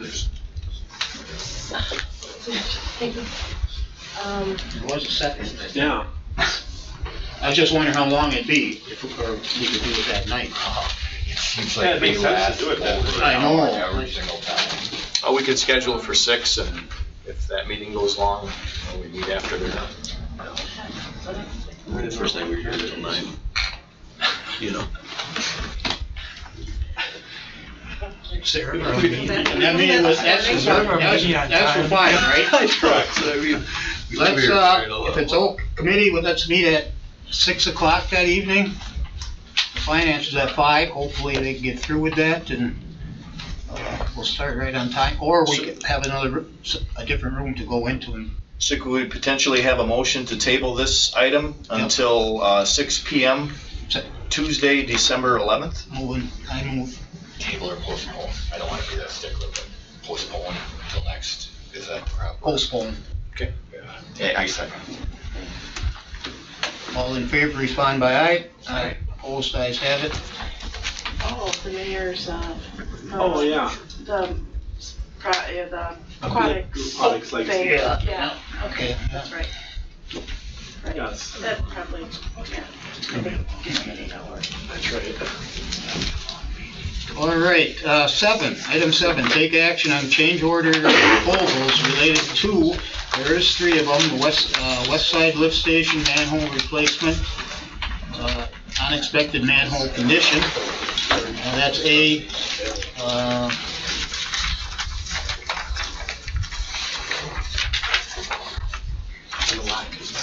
And B is west side lift station slide gate stem structural support, change in the condition that it is, it has to do with the supporting it. Item C on there is aquatic park security camera design. That's an additional scope to what's been done already. And item not to exceed is $69,593 on that 7A.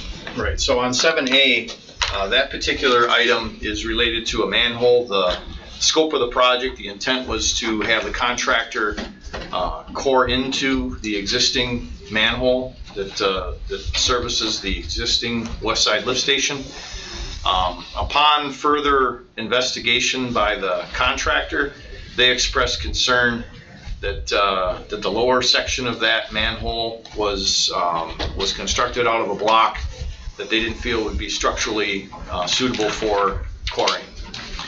And our consulting engineer reviewed and concurred that the best solution for this particular situation is to construct a new manhole. In reviewing the costs provided by the subcontractor, August Winter and Sons, I was a little concerned that I felt that they were maybe overestimating the amount of time that it would take to actually perform that work, but at the same time can appreciate that we've had varying rock conditions and soil conditions in that area, and they need to protect themselves so that they don't underbid and lose money on those activities. And so while it's not typical, what I'm recommending for A is a change order that is a time and materials not to exceed. And the contractor was fine with that. They, you know, they'll work expeditiously to try to get that work done, but they just need to be cautious that it may take longer than what they had anticipated. Hence, the not to exceed number is 2 weeks to install that particular manhole. There's, you know, it's deep, but it really shouldn't. I don't believe it'll take that much time. So that's that item. Let me know your preference if you'd like to address these one at a time, or if you feel it'd be appropriate to address them as all of them. All together is fine with me and my. Okay. What that does not include is the general contractor has a 5% administrative markup on it, so it'd be the 66,279 plus 5% as a time and materials not to exceed. Item number 2 is a slide gate structural stem reinforcement that's required. Because of the way the lift station is redesigned and relocated, the structural stem for the lift gate in the wet well between the submersible pumps is a little too long to be unsupported. And so the proposal for that is $2,964 for a support beam and the bushing hardware to support that. I found that was a reasonable request. Would recommend approving that. And then the last item is obviously not related to the west side lift station. It's related to the aquatic park security camera design, which is additional scope. As we're submitting the plans to the state of Wisconsin for review, and just kind of cleaning up some of the last minute items for that project, the question about security came up. You know, we had anticipated including some conduit and some electrical to accommodate that in the future. But really, with a facility of that nature, staff felt that we really need to include the security portion as a part of the project.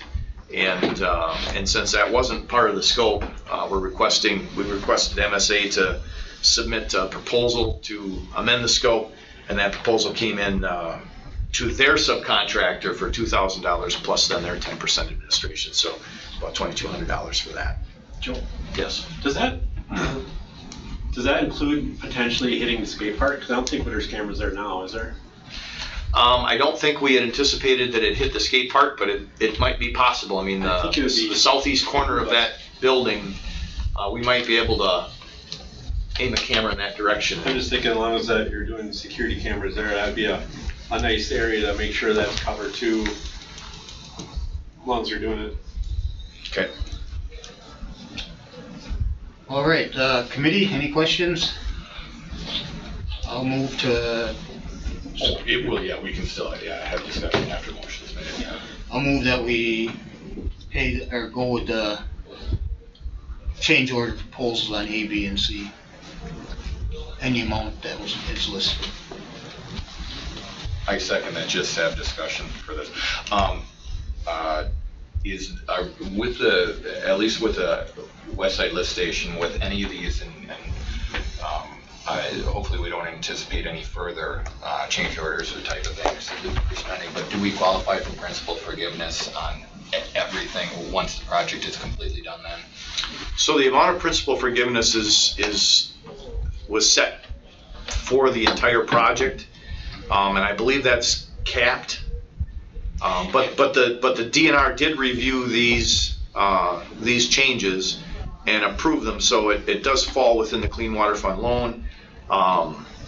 The DNR modifies the loan accordingly, so it is, it's not like the utilities gotta take that out of their operational costs, that type of thing.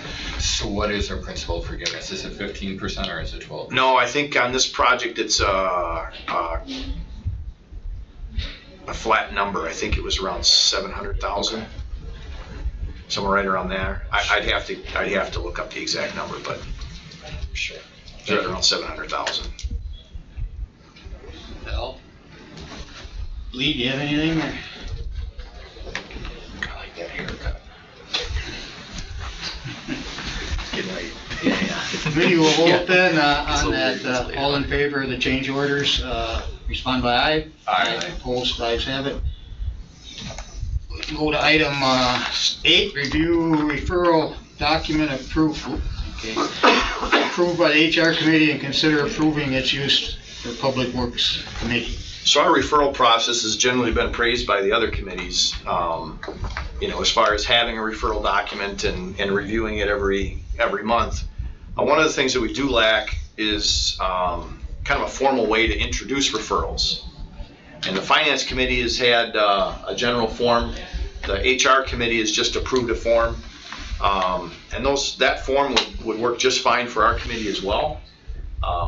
Again, it's how those activities happen is, I think it ends up kind of being up to the council, and I'm not sure what the clerk's involvement is in that. In the past, the clerk had been trying to put something together. I think as staff, it would be beneficial to receive referrals in writing, and I think it would be, sometimes it's confusing for staff, for myself anyway, at the council meeting at the end, if there's some referrals rattled off, to make sure that we understand the scope or that we don't misinterpret something. I think it would be beneficial on a whole if there was a referral, instead of just kind of shouting them out, that they could be read if they're presented. The clerk could read them at the council meeting, whatever. But then we'd have a standard form that's consistent with what the HR committee recently approved, and really that's almost the same form as what the Finance Committee is currently using as well. So it's just a thought for discussion and to see what direction you folks wanted to go. Shane? Yeah, I agree. Like I said before, I really enjoy seeing your list of referrals at the end of that you submit, and maybe at council, because when you put a referral on at council, it holds more weight than me just emailing it. And so maybe if we do a verbal referral at council, follow up with an email then what that referral is, or the form, I guess. Right, because a thought that I had, and again, it's not my place to. But I feel I could probably make a suggestion. I think it'd be really excellent if there were a number of referrals, that's something that the clerk could read at the council meeting, so that it's formally presented at the meeting. It's done in a referral format, and it's consistent, right? But again, that's just a suggestion. Yeah, with what HR applied or what they passed, I don't like it at all, because it gives discretion to too few people, and in my interpretation, at least with the League of Wisconsin Municipalities, and Daniel Olson wrote theirs, he suggested that anybody a member of the council themselves has the explicit right to put something on an agenda, because it's our committees as a whole. So the way that HR has it, I wouldn't have a problem looking at this and figuring out a best mechanism, because I agree with you that if we could modify it, but I think that, and it isn't this committee's decision to make, it would be a committee of the whole, but I think that each individual committee, if we are going to have some type of referral sheet, we don't have different ones, because if we've got different requirements to get stuff on that agenda, even if it isn't because it's our own luxury to be appointed to these committees, the mayor is the one that appoints us to the committees. So it's a case where having this particular referral sheet that HR has recommended, I'm not in favor of it at all. And I would actually just let this die on the floor, because we've had a situation where we voted something down and it's been brought back up by the rest of the council, and now we have had to deal with that. And although I just recently couldn't get something myself onto the HR committee agenda, and I disagreed with that. So I'd rather keep it the way we have. We've got a model way of doing it. We've got a list of referrals on there, and we go through the list, and it's worked out great. In my opinion on this is I too look at section 8 and I read it's very cumbersome in order to get a referral on whether it was designed that way or not meant to be that way, it just seems like you have to meet the following criteria. And obviously we can all, I mean. Could amend the criteria too, right? Well, and that's where I go back to, I mean, in kind of to echo, you know, kind of what Shane, I think it was Shane that said that having a referral, having something where I can send you a document so it clarifies for staff, I'm totally in favor of.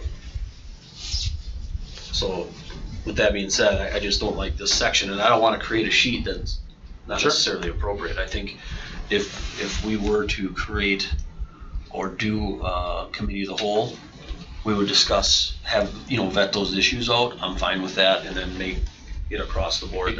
Yeah, why can't we have a uniform document or a uniform way of doing it? But then also on the bottom, I closed my browser here, but it said that there's a disclaimer that said it may not necessarily hit that agenda, and I'm not okay with that. I do like where it says it is expected that you attend the committee meeting and to provide additional information, because if you have I'll say a council member or a person in the community that decides to put in a referral, but if you put in a referral, you shouldn't take the time to show up and we can ask you questions about it. And I would hope that there'd be some reasonable way to kind of screen referrals, though.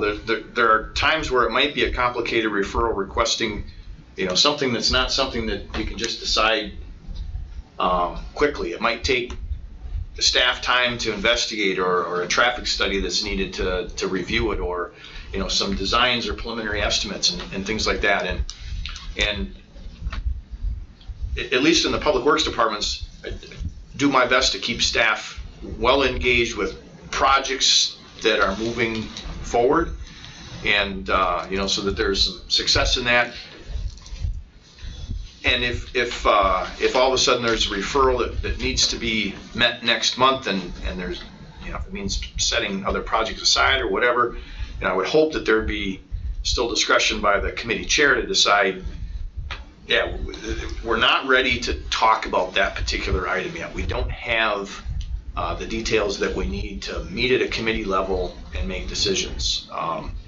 What the magic language is to accomplish that, I'm not sure, but again, having something consistent, I took a look at that from HR, that committee approved it. Certainly no need to take any action, but I do think having a written referral process is something that we have gone without for way too long.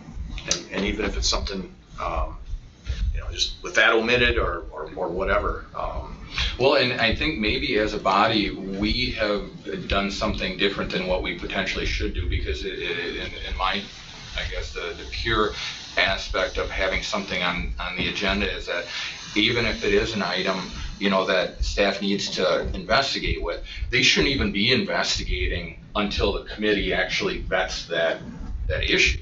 If it is something that the committee decides, hey, we want staff to look into, then that's when you guys, or whoever, look into that. But if it's something, I can't think about anything off the top of my head right now on the spot, but I mean, if it's something where it's discussion and the committee themselves decides this isn't worth pursuing, then you guys didn't waste any time. We didn't waste any taxpayer money or anything on that. So maybe the whole complete scope of putting something on the agenda is to get it out in public and talk about it at a public meeting to decide whether we move forward or not. So that's where I'm at with the referral, because even if it is at the committee level, I'm one of 8 people on this body. By being elected, I should have the right to be able to bring up, even if it is insignificant, even if it is absolute, then at that point when it's read on the agenda, and if 7 or 2 other members of the committee or whatever to deem that this is where we're going, you can easily make a motion and second it to either table it, to vary it, whatever, and then it's done. So that's where, as far as staff goes, you shouldn't be compelled to be doing work or research by just having something placed on the agenda. It should be the approval of the committee that sends you into that research or whatever you want to call it, the investigation on that. And that's where I'm at with it, you know. And like I said, a year ago, and Daniel Olson is now with the League of Wisconsin Municipalities anymore. I think he took a job as corporation counsel with the county of Sauk.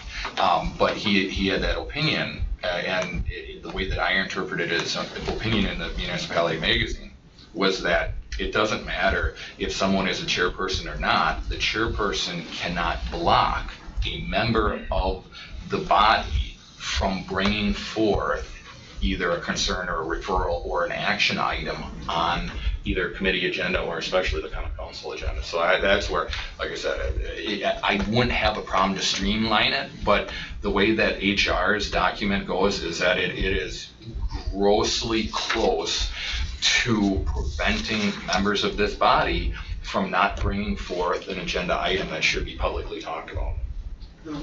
Good night, everybody. And I'll use that example, and nothing on you guys, but my frustration with these stupid overnight parking thing. It went on for several months, and maybe if we talked about it at the committee, it would have been a done issue, and you guys wouldn't have spent any time. And I wouldn't have had the extreme amount of frustration.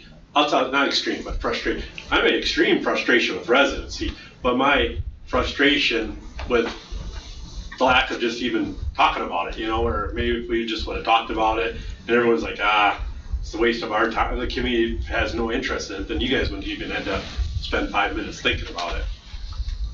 Just my thoughts too. I agree with you, Dad, basically. Just one comment.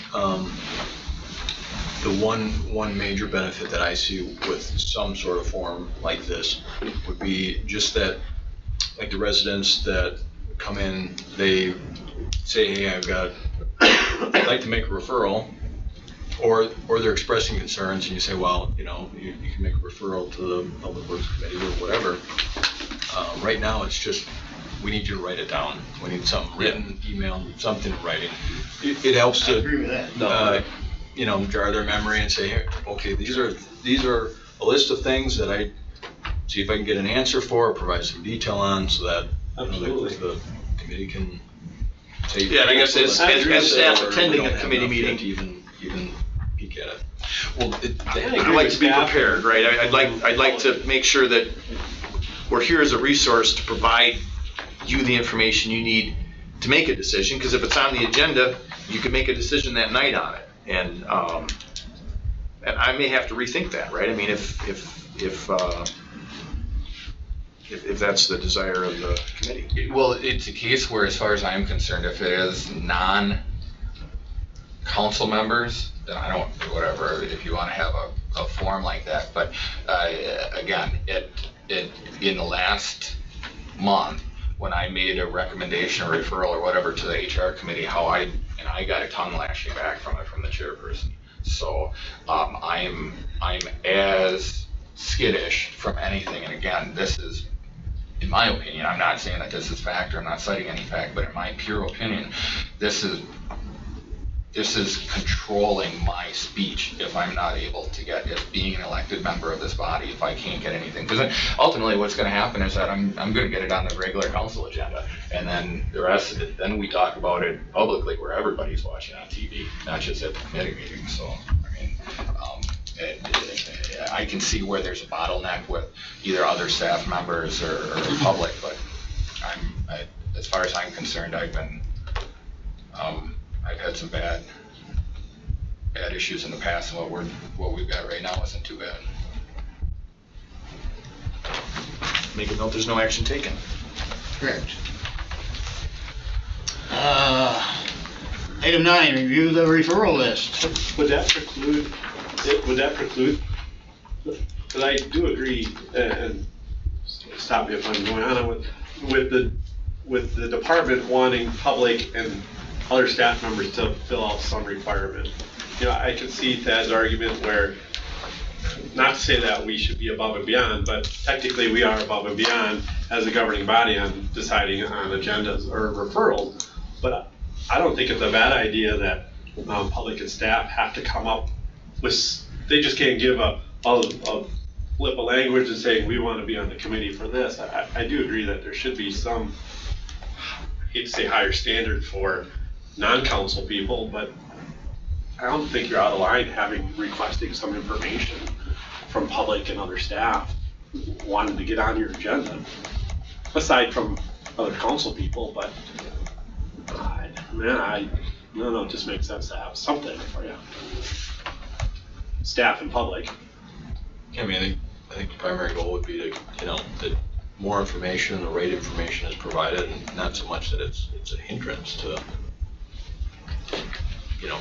potentially get on an agenda. I mean, that's the committee. I hate to say council being exempt, but I am, so, but I could see staff and other staff and public wanting that information, so you could pass it on to Tom, who should be putting together the agendas, and decide whether or not it's worthwhile to take up or not. I think to get it right, to see what there is. It's a big thing, and that's no problem with any of us. And I think as we've operated, I think for now to leave it as is.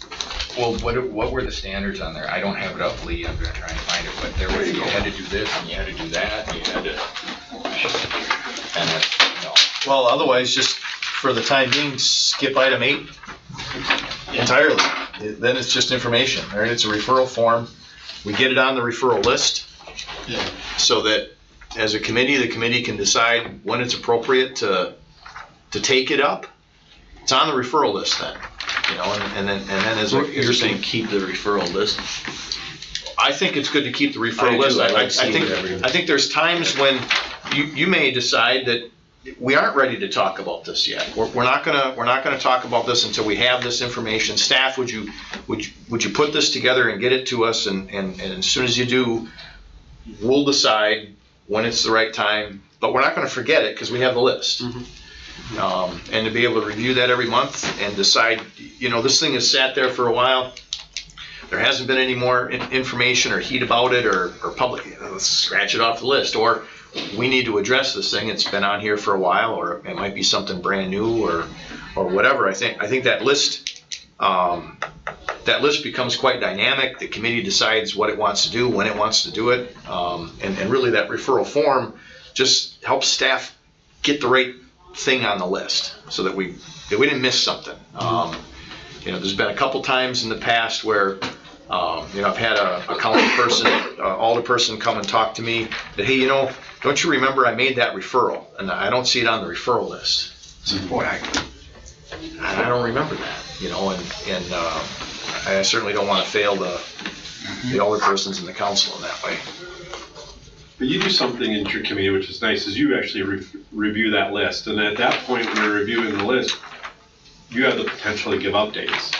Or, no, we're not doing it, or, yeah, we've got some information and we're waiting for some additional information on that item, where the other committees don't have that. So it's just kind of, we don't know, Joe tries to put everything on finance, but we don't know if something's gotten missed, where I really like that list a lot. And then you can update each committee, which you guys do, which is really nice to see.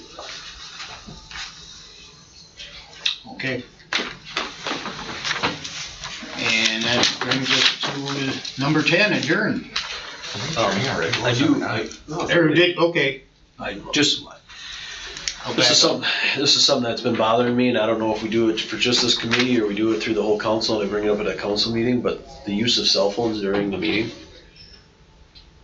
that drives me absolutely crazy. And if you're not respectful of what's going on in the business that's being carried out in the meeting, then maybe you should excuse yourself from the meeting. Now, in case of emergency, you gotta use a cell phone, or, you have your iPad, I don't have an issue with that. But I've seen it at council so many times, it's ridiculous, where you ask a question and, oh, I'm sorry, what was that? Because they were playing on their cell phone during the city council meeting. I think it's utterly ridiculous and shows lack of respect for the purpose of us being here. So my referral, without having a sheet, is to eliminate cell phones in the Public Works Committee meetings. That's my referral. Okay. You gotta put it on that sheet. Well, that's why I was asking, because, and I'll probably bring it up at council too, just to let you know, because I'm so sick of that. Oh, absolutely. Just have a policy that itself. Just across, if you're engaged in a meeting, you shouldn't be on your cell, unless you're checking dates on your phone. Where you gotta check dates or whatever, that's fine, but to be actively on your phone. Alrighty. Sorry. It's okay. It's been bothering me. I've got a collage of pictures of people at the house, ready to go public. Mm-hmm. All right, now 10. Adjourn, also move. Second. We got a motion and second to adjourn. Committee, all in favor, respond by aye. Aye, opposed, ayes have it. At 8:30, Can we look at our phones to look at the time? Public Works is adjourned.